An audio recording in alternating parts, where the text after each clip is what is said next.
I thought that was super cool, and if you're not a gun guy, you probably didn't appreciate the amount of thought that went into that. And this whole scene overall, the choreography, everything was done really cool, and I thought that was a really nice little touch to the scene.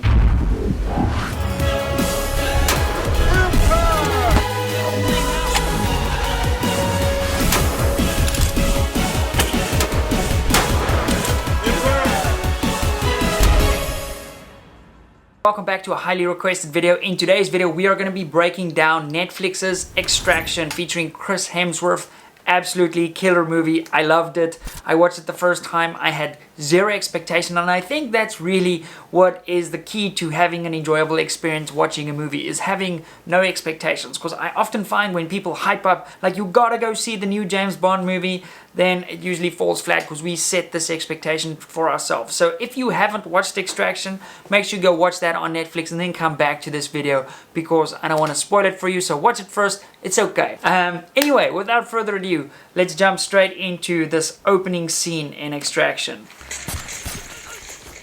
So Chris is running around with his rifle, doing some work here. I love the double taps on everyone. So one of the first things that I always notice when I watch movies like this, and by the way, we have mentioned this in part 1 or part 2. I'm going to link both of those down below to check them out if you haven't already. By the way, for the guys that haven't seen part 2, we're going to put a round through a vortex scope to test the theory from part 2. So make sure you go leave a like on that video. I'm going to leave that up here. Anyway, as I was saying, I try and not find fault with movies like this the first time I watch them, because I really just want to enjoy it. I'm a customer in that sense, and I try and not nitpick the movie while I'm watching them, and that's sometimes difficult to do, but in this specific movie, I really enjoyed it. However, in today's video, we are going to be nitpicking, if you will. So in this first scene, one of the first things that I realized is you don't hear any empty shells falling on the ground. Now, there's a lot of shooting happening, there's a lot of noise, but an empty shell falling on a round when it gets ejected out of a semi-automatic rifle, it does make a sound. Now, to demonstrate that, I've got some empty shells back here. Let's hear what that sounds like. 1, 2, 3. Okay, so it's a pretty loud sound, so you would hear that, especially with all the shooting that's happening. And that's sort of, in some of the scenes in the movie, we'll point that out, where if they do that, I think that's just the sound design people dropping the ball. But there's so many things to get right in a movie like this, it's impossible to expect them to nail everything.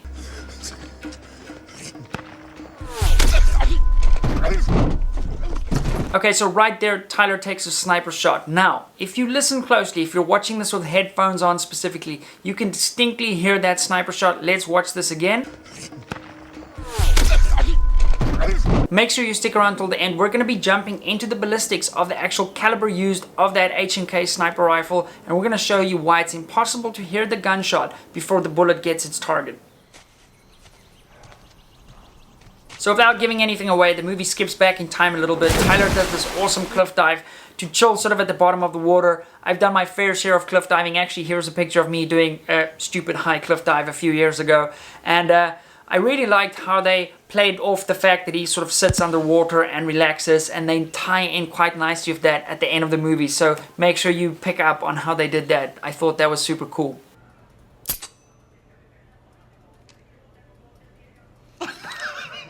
So in this scene where they establish proof of life for Ovi's character, by the way, spoiler alert, this movie is about extracting someone, you can actually see the bad guy having his handgun up to Tyler's head, and the first thing I saw, even the first time I watched this, is there's no mag in the gun, and I was like, how did they get this wrong? Anyway, Chris's character, Tyler, points this out quite promptly after the guy dry fires against his head. There's no magazine in it. Which must still be pretty scary, because there could be one in the pipe or one in the chamber, as we'd say. So yeah, but super cool, really cool scene, and really cool how his character sort of stayed composed. And that was one of the things I really liked about the movie. The characters to me were relatable, and I was into it. I think that's just, I enjoyed it. I was super into it. It was, it was cool. Tyler's effectively being taken hostage. 2 guys are escorting him down the stairs, and a sniper shoots through a tiny little aperture and takes out the bad guy at the back. Now, when they show us the sniper's perspective, and they're kind enough to show us what he sees through his scope, first of all, there's a few discrepancies for me. Here in the first angle, it seems like the sniper bullet is flying at an upward trajectory.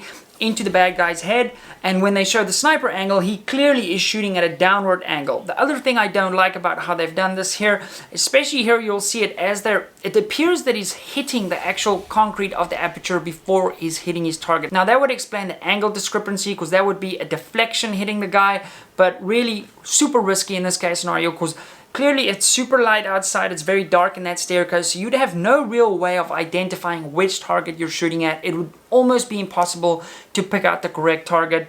So yeah, I just didn't like that. And also, as they showed again from the sniper angle, there's no hole or damage to the outside surface in that exact spot. You can actually count over 7 bricks across and 2 down, and if you look at it from the outside, there's no apparent damage, so there's sort of just a little continuity error there.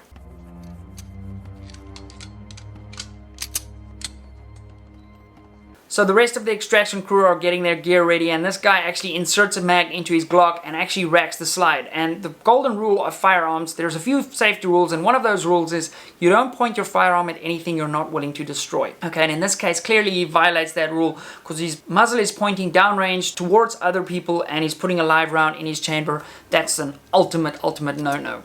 So as this bad guy is rolling up to a wounded good guy G, by the way, also the director of the movie, he was also the sniper in the previous scene we spoke about, Sam Hargrave. We'll speak about Sam in a little bit.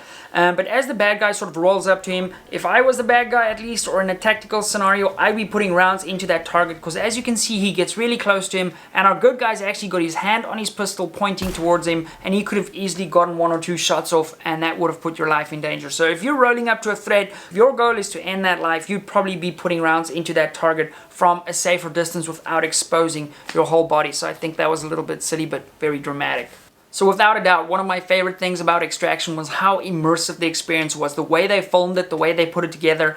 There's a specific action scene of almost 12 minutes, which feels like one take. It's amazing how they did that. They use super clever camera techniques, like this one where they come up to the door of a truck and later they would start the next sequence and just use that same angle and splice them together. And with that technique, they can make it look like it's a long, seamless shot, and it really puts one into the action, and it's amazing how they filmed it. Now, one of the other reasons they did so well is Sam Hargrave, the director of this movie, actually comes from a stunt coordinator background. He's done some stunt work on big movies like Captain America, so he knows his stuff, and he really knew what sort of angles he would want to do, because as a stuntman, he used to be in a situation where he'd go like, this is how I'd film it to make it look really cool, whereas this case, he was behind the camera, and in some of the scenes, actually strapped to the front of a car while they're doing the car chases to get these epic sort of immersive shots.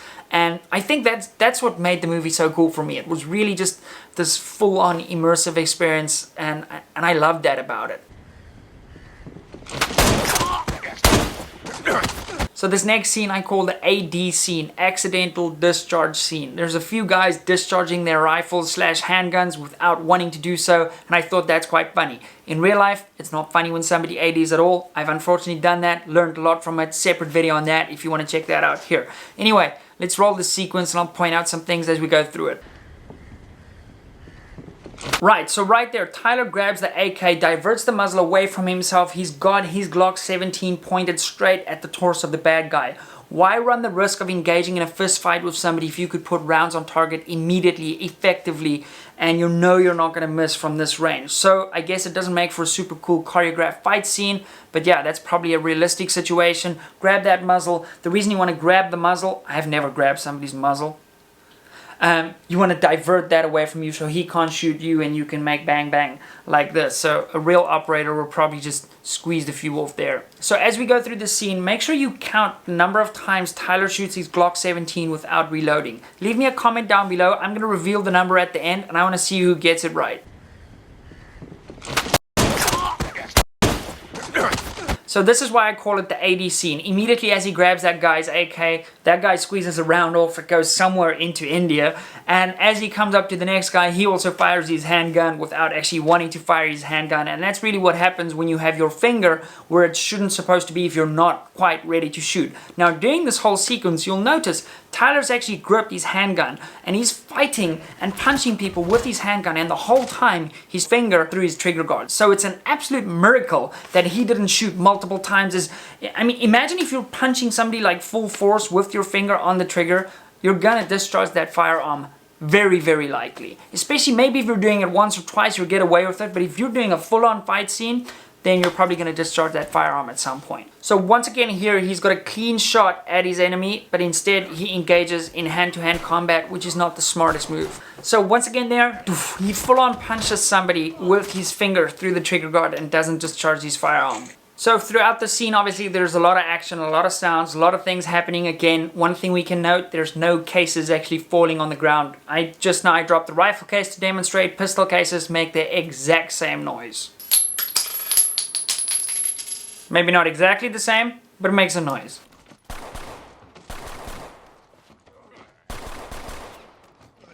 Right, so I'm going to leave the video paused there for a tiny second. Tell me if you see what's wrong with this exact screen grab. So in this case, the guy's discharging his firearm without having his finger in the trigger. Well, if we look at this picture one more time, you can clearly see he's got his finger outside of the trigger guard, not pushing back on his trigger. I certainly missed this the first time when I watched it, but when I made this video going through sort of the fight scenes frame by frame, this is the kind of things we pick up on. But for the most part, they kind of blend into the movie and most people don't end up picking up on them. So I offer you a little bit of trivia that you may find interesting. In India, there's a countrywide ban on firearms. So the film crew of Extraction didn't figure that out until a few weeks before they arrived on location. So they had to scramble last minute. So every single rifle and pistol you see used in this scene, specifically this scene, is completely rubber. There's zero moving parts. So every time you see a slide go back on recoil like that, we just pop this guy down. So every time you're seeing any sort of that movement, that's all been done with CGI. And in some cases, you can see the brass flicking out of the extraction ports on the firearms.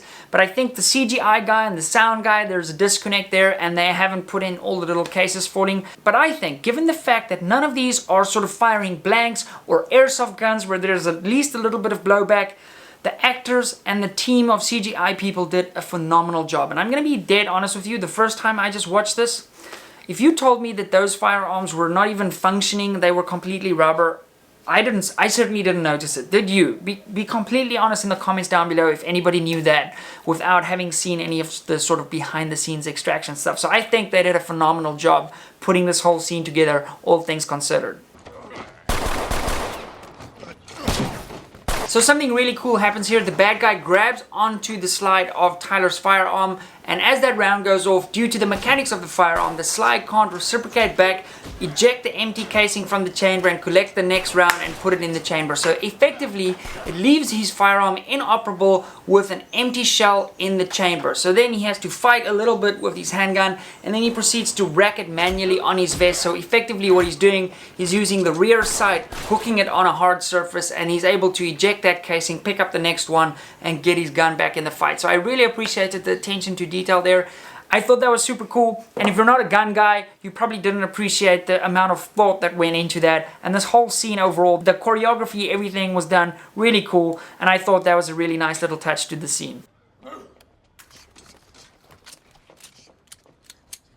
So as they make their way up to the rooftop, Tyler Rake goes for a reload. Can you tell me during this scene how many rounds he fired out of his Glock 17? By the way, the Glock 17 holds 17 rounds in its magazine. You can get longer mags, but he has the standard mag in. It's pretty clear in that. He fires a total of 25 rounds from his Glock 17. And that's something you see in movies all the time. Even with the fully automatic rifles they're using here, it's... People don't realize how quickly you go through a mag when something's fully automatic. And yeah, in this case, little bit over what the capacity of the firearm is, but at least they went for a reload. I've seen some movies where they do way more shooting before they finally go for the reload, so this was a little bit over, but yeah, it is what it is. So it's shots like this where you see Sam Hargrave's action background. He's strapped himself in, he's got a camera, he's actually taking a tumble off the roof with the actors to put you right there into the action. And that's what I really appreciated about this movie, the extra effort they went through to get shots like this. You really just can't fake this. It was so cool. And as they pan up to show you that they've actually just come from there, really, really cool. And for the little bit of filmmaking that I do, which is nothing, it's making YouTube videos, I can appreciate the level of planning that went into something like that.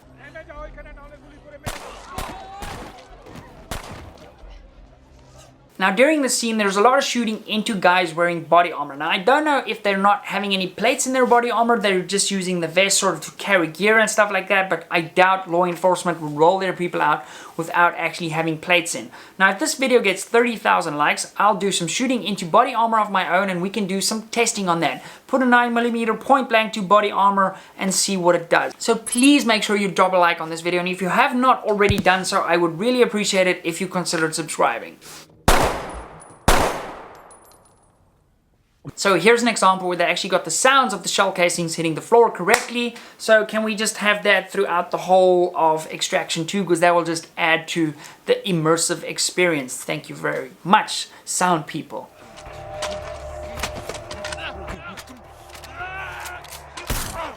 So our anti-hero's got his MP5, by the way, it's also chambered in 9mm. It's a pistol round in a sort of subcompact machine gun. It's gonna have a little bit higher muzzle velocity due to a longer barrel than on a Glock, for example. But again, I don't think it's gonna make it through body armor even at point blank range. If you wanna find out, make sure you drop a like on the video and then I'll happily oblige.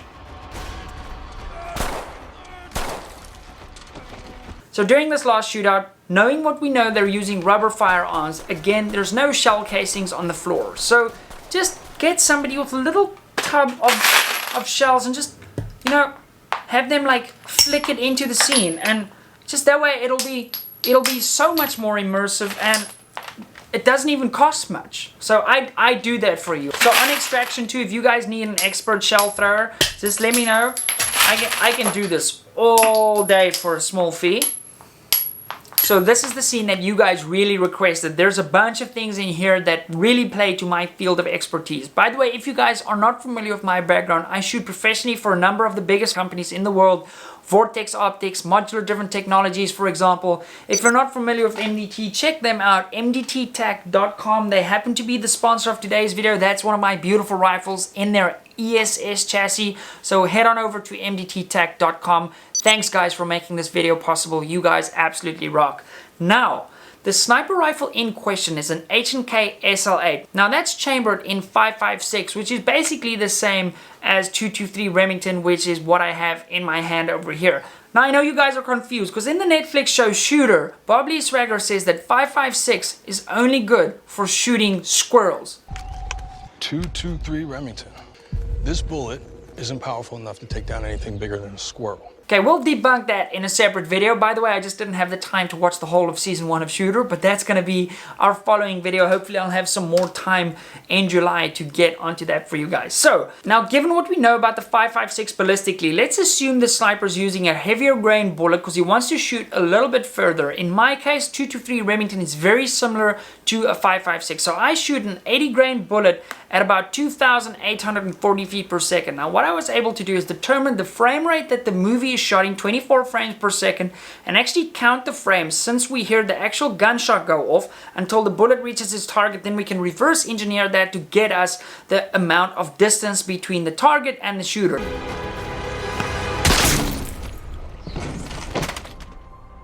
Now in this first shot, I've determined the distance to be around about 400 meters. Now the reason this is physically impossible to hear the gunshot before the bullet reaches its target is because the bullet is traveling at almost 3 times the speed of sound. In other words, as the rifle fires, the bullet exits the muzzle faster than the sound of the gun going bang can travel downrange. So that's why you will hear the bullet hitting first and then later hear the gunshot, not the other way around. Now that is something I wish more movies would get right. The only exception to this rule would be if you're shooting subsonic ammo, but then you probably wouldn't even hear the gun going off because then you'd be using a suppressor and you'd be able to get it relatively to almost completely quiet.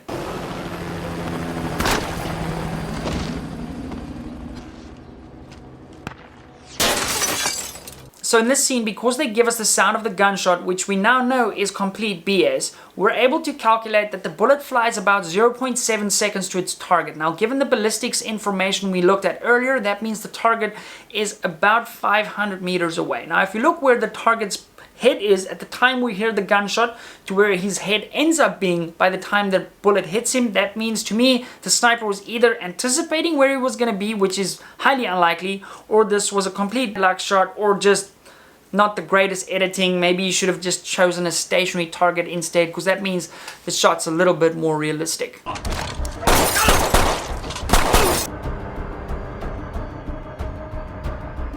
So the sniper just landed a 500-meter headshot. Here he's got Chris in his crosshairs, sort of obstructed by the car, but a part of his head protruding at about 300 meters, given, again, by the time we hear the gunshot to the impact in this next scene. Spoiler alert, by the way, coming up if you've not watched Extraction, but at this point, if you're watching this video, then you've probably seen Extraction. I really like the fact that they've given us the whole crosshair and everything. The scale is a little bit off given these breakdowns, especially if you look at the size of his optic he's running. He's not running a high magnification optic as I would personally on a dedicated sniper rifle. This is perhaps more sort of like a DMR rifle, a designated marksman rifle, sort of close to medium range engagement. But here he's got a clean shot on Chris, and he could have taken a clean shot right here. So instead of shooting him in the head, he puts a round sort of into the back of his body. And again, if you wanted to finish him, then he could have had a clear headshot right there. Maybe he was a little bit panicky, because if I look at him and they show his face, he does seem like a really nervous shooter. That's the one thing I picked up on. He seems super nervous behind this rifle. Maybe he's not really a sniper guy. He's just sort of picked up a rifle and doing some work on the side. So as the sniper is about to put another round in Chris, his team actually fires back at the sniper. I'm super glad they didn't go through the bullet through the scope cliche. Again, we're going to test that if our other video hits 30,000 likes. But spoiler alert, she takes out the sniper. However, Chris then takes a round to the neck. And as soon as that happened in the movie, I was like, oh, maybe that's a survivable shot. But looking back at it, AK-47 at that kind of range, you probably have so much terminal damage in here. Everything would be ripped apart. However, guys have survived crazy wounds going to war and stuff like that, so I wouldn't put it past him that he could have survived. Anyway, guys, that's kind of my breakdown for this movie. I appreciate you watching it. There's a bunch of people in the armed services also watching these videos. I know, I see you commenting. Even though you're not serving me and my country directly, I want to thank you guys for what you're doing out there. And I want to thank the rest of you guys for watching this video. I really appreciate it. If you have not done so already, make sure you're subscribed down below. If you want to check out 2 of our other breakdowns, you can check them up here. And if you want to support the channel at all, we'd really appreciate that. Check us down on Patreon and join the People of Impact on our private WhatsApp group. Thanks for watching. See you in the next one.